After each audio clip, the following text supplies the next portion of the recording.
Raj TV நேயர்களுக்கு வணக்கம் and welcome to நடிகையர் திலகம் சாவித்ரி. நம்ம நிகழ்ச்சியில் சாவித்ரி அவர்களுடைய திரை பயணத்தை பற்றின சுவாரஸ்யமான விஷயங்கள்லாம் பார்த்துட்ருக்கோம். இன்றைக்கி நிகழ்ச்சியிலும் உங்களுக்காகவே இன்னும் பல அற்புதமான தகவல்லாம் காத்துட்ருக்கு. வாங்க நம்ம நிகழ்ச்சிக்குள்ளே போகலாம்.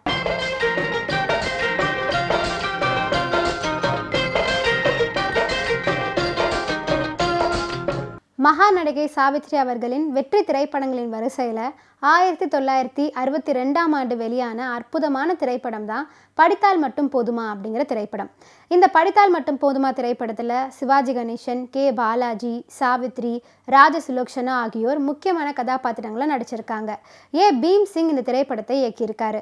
அவருடைய இயக்கத்தில் கண்ணதாசன், மாயவநாதன் ஆகியோர் இந்த திரைப்படத்திற்கு பாடல்களை எழுதியிருக்காங்க.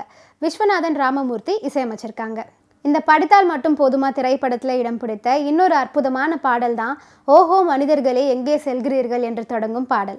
அப்போதெல்லாம் அறிமுக காட்சியில் கதாநாயகர்கள் குதிரையில் வந்து கொண்டே பாடுவது ஒரு ஸ்டைல். அதுக்கப்புறமா பைக்கில், காரில் அப்படின்லாம் வர ஆரம்பிச்சிட்டாங்க. இந்த படத்திலுமே ஆரம்ப காட்சியில் சிவாஜி கணேசன் அவர்கள் குதிரையில் வந்து கொண்டே பாடும் பாடல் தான் இது. அதனாலேயே இந்த பாடல் அன்றைய காலகட்டத்தில் ரசிகர்கள் மத்தியில் மிகப்பெரிய வரவேற்பை பெற்றது. படம் பற்றிய விபரமே சொல்ல வேணாம். இந்த பாடல் காட்சியை பார்த்தாலே போதும், எல்லாமே அந்த காட்சியிலே வந்துடும். இந்த பாடல் காட்சியில் சிவாஜி அவர்கள் குதிரையில் வருவது சென்னையில் உள்ள ராஜ்பவனில் தான் எடுக்கப்பட்டுச்சாம். பாடல் வரிகளை கண்ணதாசன் அவர்கள் எழுதியிருக்காரு. சிவாஜி, சாவித்ரி இந்த திரைப்படத்தில் ஜோடியாக நடிக்காவிட்டாலும் மறக்க முடியாத 100 நாள் படமாக அமைந்தது இந்த படித்தால் மட்டும் போதுமா. 1962 தமிழ் புத்தாண்டு வெளியீட்டில் இந்த திரைப்படத்தை வெளியிட்டிருந்தாங்க. கோடையில் சாவித்ரியின் நடிப்பு குளுமை என பத்திரிகைகளில் பாராட்டி எழுதியிருக்காங்க. சிவாஜி பீம்சிங் கூட்டணியில் பார்த்தால் பசித்தீரும், படித்தால் மட்டும் போதுமா இது இரண்டுமே 100 நாட்கள் படம். தொடர்ந்து ஒரு நடிகரும் இயக்குனரும் பங்கு பெற்ற 5 படங்கள் 100 நாட்கள் ஓடி வெற்றி பெற்றதுடன் அவற்றில் 3 திரைப்படங்கள் வெள்ளி விழா படமாகவும் அமைஞ்சது.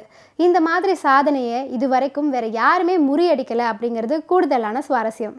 இந்த படித்தால் மட்டும் போதுமா திரைப்படத்தில் அமைந்த பல வெற்றி பாடல்களில் தன்னிலவு தேனிரைக்க என்ற ஒரு பாடலும் இருக்குது. இந்த பாடலை கவிஞர் மாயவநாதன் அவர்கள் தான் எழுதியிருக்காரு.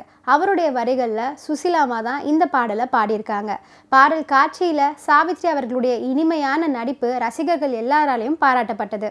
ராஜு, கோபால் இவங்க 2 பேரும் ஒன்று விட்ட சகோதரர்கள். ஆனால் ஒருவர் மீது ஒருவர் பாசத்தை பொழிவாங்க. ராஜு படித்த பட்டதாரி, கோபாலோ படிக்காதவன்.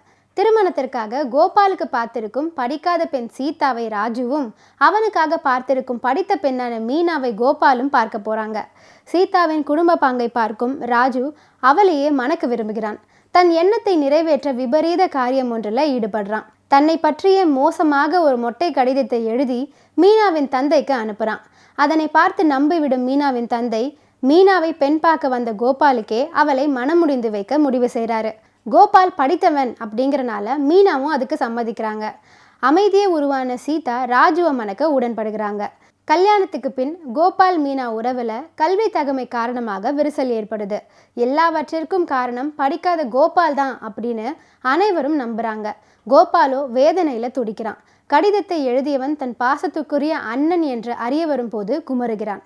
இப்படி அமைந்த இந்த படித்தால் மட்டும் போதுமா திரைப்படத்தின் கதை வங்காள நாவல் ஒன்றை அடிப்படையாக கொண்டுதான் அமைக்கப்பட்டது. அதற்கான வசனங்களை ஆரூர்தாஸ் அவர்கள் எழுதியிருக்காரு. பல இடங்கள்ல அவரின் திறமை வெளிப்பட்டிருக்கு. அந்த வசனங்களை அருமையாக பேசி சிவாஜி, கண்ணாம்பா, சஹஸ்ரநாமம், சாவித்ரி ஆகியோர் பல இடங்களில் ஸ்கோர் பண்ணியிருக்காங்க. இவங்களுடன் பாலாஜியும் இணைஞ்சிருக்காரு. இன்னைக்கு நடிகர் திலகம் சாவித்ரி நிகழ்ச்சியில் பல சுவாரஸ்யமான விஷயங்கள்லாம் நான் சொன்னேன். இதெல்லாம் கேட்டு ரசிச்சிருப்பீங்கன்னு நினைக்கிறேன். இந்த நிகழ்ச்சியை தொடர்ந்து பாருங்க. நன்றி, வணக்கம்.